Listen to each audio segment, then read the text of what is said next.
ერთადერთი სირთულე რაც ცხოვრებაში მინდა მქონდეს არის ეს. Tia გარდა მემართა ამასობაში. სასწრაფოდ გამიღეთ კარი ვინმე. მაინც მართო.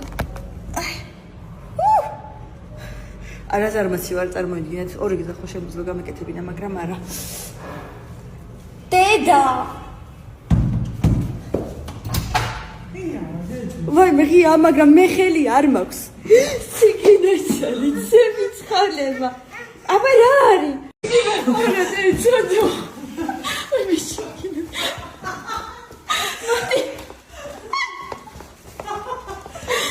შეიტანი, აქ შემოიტანი. დე, მოდი განვყუთოთ, მოდი, აქ მოდი, unboxing-ი გავაკეთოთ, დე. მიდი. რაიმე. ნახეთ რა ლომაზია. დე, რატო არ იმჩნე? რაიმე